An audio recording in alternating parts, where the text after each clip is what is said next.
Dostlar Ege'lerden Nexia 2 avtomobili getirdi. Zoru kem yürgeni xudo xolasa. Maşinamiz Sonus Tramblor edi bu. Sonus Tramblor motor. Ege'lerden lüks konditsioner metalik siyat avtomobilimiz satuvumuza getirdi. Avtomobilimizni reklama qilib beraman.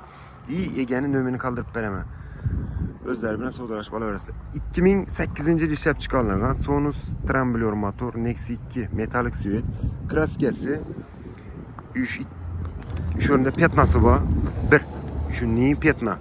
Halan joyina park ko'rsatsalar deb turibdi. Kraskasi zanjayla ishlangan. Bo'lgani meda shuda zanjayla ishlangan. Keyin ish o'rnini aytdim. Kapotun ish o'rnida. Qusoq. Uni ham ko'rinib ham turibdi daji. Ish o'rnida bor. Bo'l, boshqa joyi 100% radno deb turibdi. Mashinamiz Lux konditsioner Nexia 2 Bag'at avtosaloni ikkinchi filialida reklama turibdi. Shuni holatdagi mashinamiz sotuvda. Bu reklamada egalarning nomerini qoldirib beraman. O'zlariga telefon urib savdolashib xarid qilaverasizlar. Bagaj qismini ko'rasizlar. Metan gazlari bor. Donkrat bo'linkilish hamma joyida. Mashinamiz akkuratniy holatda ko'rishlaringiz. Endi zanjirlarni taxlatish kerakmi? Shunday zanjirlar chiqib turibdi. Salonda turgan bo'lsa, ina do'stlar. Shuni holatdagi mashinamiz Bag'at avtosavdoda sotuvda. 107 ming probeg turibdi. O'zining yurganida turibdi.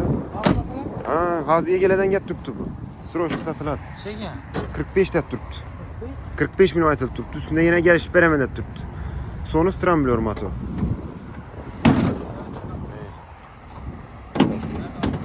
Bo'ldi.